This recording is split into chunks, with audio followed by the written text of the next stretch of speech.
episode 69. Tak terasa, hari telah gelap. Suasana di kampung itu terlihat sepi. Hanya beberapa orang melintas di depan rumah, baik berjalan kaki maupun menggunakan kendaraan. Rumah itu diapit sawah, maka terdengar suara derik jangkrik yang cukup nyaring. Nathan memandang pemandangan yang ada di depannya. Sebuah sekolah dan penerangan seadanya, dan memandang ke samping. Andre ikut berdiri di samping bosnya. "Jadi kamu tidur di mobil?" tanya Nathan. "Jadilah," saut Andre singkat. "Yakin gak takut?" ujar Nathan sembari masuk ke dalam rumah.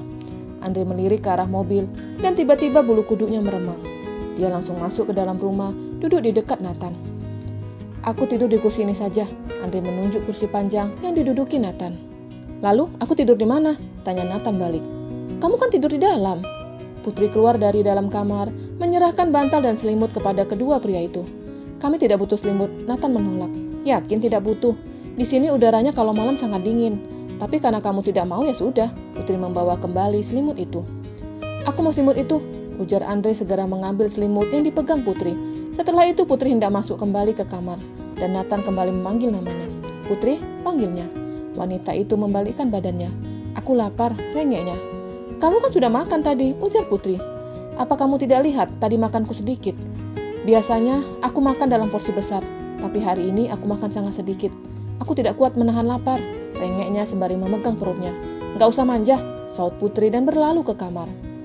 Di dalam kamar Tari mendengarkan percakapan itu. "Tidak baik seperti itu, dia itu suamimu." "Ah Tari, kenapa kamu seperti ibu-ibu?" gerutu Putri sembari membaringkan tubuhnya di kasur kapuk. "Kasihan dia, jauh-jauh ke sini hanya untuk mencarimu." "Aku tidak memintanya mencariku," sahut Putri. "Iya benar, kamu tidak memintanya. Tapi apa kamu tidak berpikir, seorang pria kaya raya mau datang ke sini hanya untuk seorang wanita yang tidak punya ikatan darah sama sekali? Mau tidur di tempat jelek ini, mau makan makanan yang sama sekali belum pernah dimakannya. Apa kamu tidak bisa berpikir kenapa dia melakukan itu?" "Apa maksud kamu?" Putri bingung. "Nathan mencintaimu," ujar Tari. "Apa?" Putri kaget dan langsung duduk. "Enggak, kamu salah. Dia datang ke sini karena kontrak perjanjian kami masih panjang," sahutnya menolak jika Nathan mencintainya. "Iya, itu benar. Tapi apa kamu tidak bisa merasakan kalau Nathan menyukaimu? Aku kenal dengannya beberapa bulan lalu, tapi tatapannya kepadamu berbeda," ujarnya. "Bukannya dia juga menatapmu dulu?" saut Putri balik.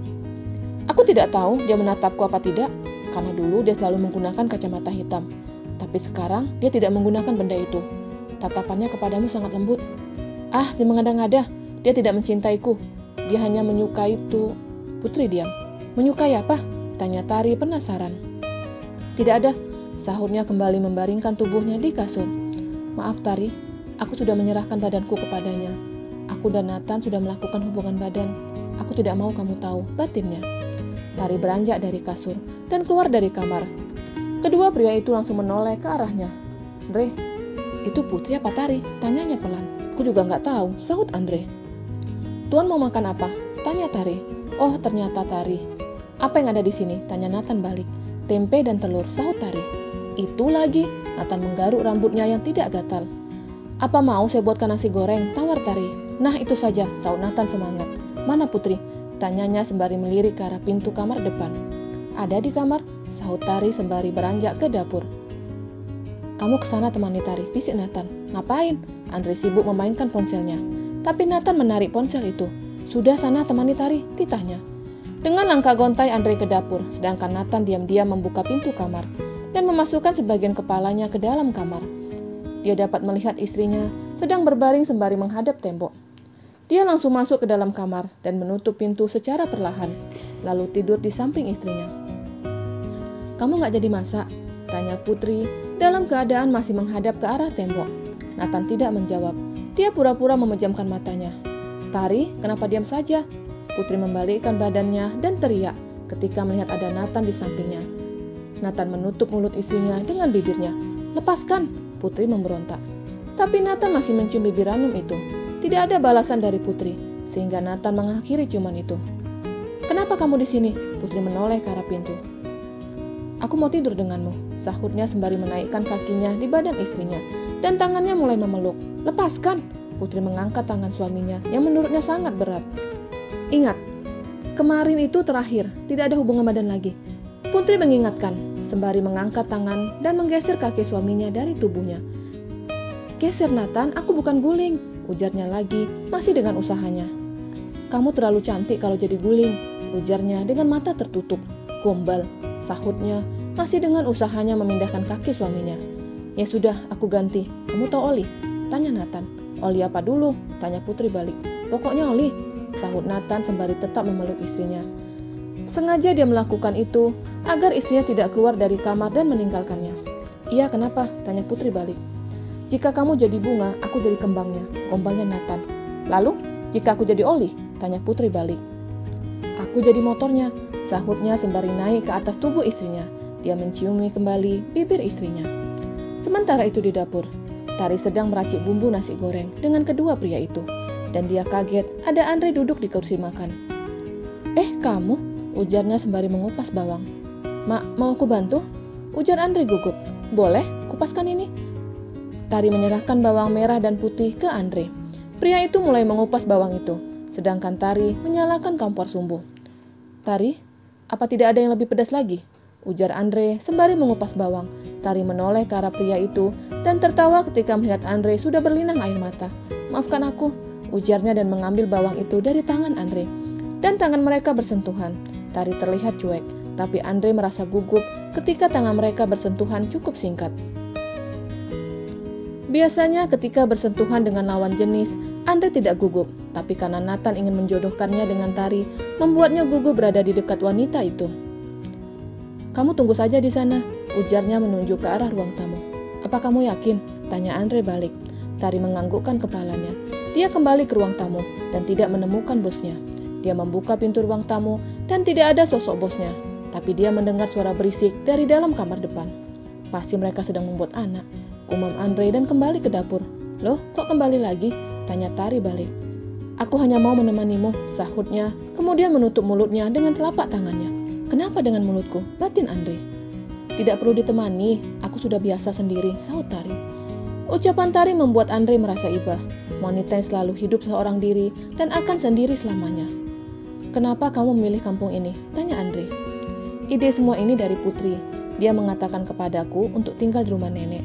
Dan menurutku benar, dengan tinggal di sini tidak ada yang tahu siapa aku," jelasnya. "Apa kamu tidak takut?" tanya Andre lagi sembari memperhatikan Tari yang sedang memasak. "Takut kenapa? Takut diperkosa?" tanyanya balik. Andre tidak menjawab pertanyaan Tari. "Aku tidak takut apapun. Jika diperkosa, aku tidak perawan. Yang aku takutkan mati dalam keadaan penuh dosa. Yang aku takut hanya Tuhan," jelasnya. Andre diam sembari mendengarkan semua ucapan wanita yang ada di depannya. Wanita itu benar-benar sudah berubah. "Apa kamu tidak ingin menikah seperti Putri?" Andre memberanikan diri bertanya. "Tidak," sahutnya tegas. Dan Andre tidak berani bertanya lebih lanjut. Sementara itu di dalam kamar, Nathan berhasil meruntuhkan pertahanan Putri. Hanya dengan sentuhan nakalnya, Putri lemas tak berdaya, dan dia dapat menggauli istrinya lagi. "Sudah Nathan, nanti kedengaran Tari," bisik Putri, sembari menikmati sentuhan suaminya. "Aku belum puas," sahutnya, sembari mengguncang tubuh istrinya dengan cukup kuat. Terdengar suara tempat tidur yang terus menghantam ke dinding. Karena sepi, suara itu dapat terdengar dari dapur. "Suara apa itu?" tanya Tari ingin masuk ke ruang tamu. "Jangkrik main batu," saut Andre menahan langkah Tari dengan cara berdiri di depan wanita itu. Tari menatap pria di depannya dengan tatapan curiga. "Awas gosong," ujar Andre mengingatkan. Tari kembali menghadap ke arah kompor, dan Andre buru-buru masuk ke ruang tamu. Dia dapat mendengar suara berisik dari dalam kamar. "Dasar Nathan, di mana ada kesempatan, di situ ada jalan," gerutunya sembari mengetuk pintu kamar secara pelan. "Nathan, jangan berisik," ujar Andre sembari mengetuk pintu. "Nathan, sudah." Putri mendorong suaminya. Dia dapat mendengar suara Andre. "Sebentar lagi," ujarnya sembari tetap memompa tubuh istrinya. Setelah dia menumpahkan benih ke dalam istrinya, dia langsung mengambil baju yang tergeletak di lantai. Tapi tiba-tiba, kaki tempat tidur itu patah, sehingga pasangan itu jatuh bersamaan ke lantai. "Ya ampun, patah!" Putri memukuli badan suaminya. "Ya maaf, ini tempat tidur sudah terlalu tua," ujarnya, sembari berdiri memakai kembali celana dan pakaiannya. "Aku kan sudah bilang cukup, tapi kamu terus saja menggauliku," gerutu Putri sembari mengambil pakaiannya. "Tapi kamu suka kan?" Ucapan Nathan membuat Putri memalingkan wajahnya. Sejujurnya dia menikmati permainan suaminya. "Siapa lagi yang suka?" Jangan bilang pada Tari kalau tempat tidur ini rusak karena kita habis main kuda-kudaan, Putri mengingatkan. Ya, sahutnya sembari mencoba membenarkan tempat tidur yang terbuat dari kayu. Punggungmu tidak apa-apa, tanyanya khawatir. Tidak apa-apa, sahut Putri sembari tersenyum dengan perhatian yang diberikan suaminya. Ini tidak bisa diperbaiki, ujarnya malas. Besok beli baru saja, ujarnya sembari keluar dari kamar. Dasar orang kaya, gerutu Putri dan ikut keluar kamar. Dan Tari datang ke ruang tamu sembari membawa 2 piring nasi goreng dan Andre datang dengan membawa teh panas. Wah, kalian cocok, celutuk Nathan. Cocok apanya? Tanya Tari sembari meletakkan piring ke atas meja. Tidak ada, sahut Nathan yang tidak melanjutkan kembali ucapannya. Tari masuk ke dalam kamar. Dia ingin mengganti pakaiannya yang bau masakan. Tapi dia kaget ketika melihat tempat tidur yang biasa dia pakai untuk tidur sudah rusak. Putri, apa yang terjadi? Tanyanya sembari menghampiri adiknya yang duduk di sebelah Nathan. Tadi ada kecoa, sahutnya sembari melirik ke arah Nathan. Apa hubungannya kecoa dengan tempat tidur? Kecoa tidak bisa merusak tempat tidur, ujar Tari lagi. Bisa, itu buktinya, sahutnya. Makanya jangan gunakan jurus bela diri untuk menangkap kecoa, ujar Tari sembari masuk ke dalam kamar. Kenapa kamu bilang aku kecoa? Protes Nathan. Lalu, aku bilang apa? Ular begitu, sahut Putri balik. Andre yang ada di situ menggelengkan kepalanya. Heran, mereka melakukan hubungan badan apa berantem juga? Kenapa tidak ada mesra-mesranya? Gumam Andre pelan. Bersambung.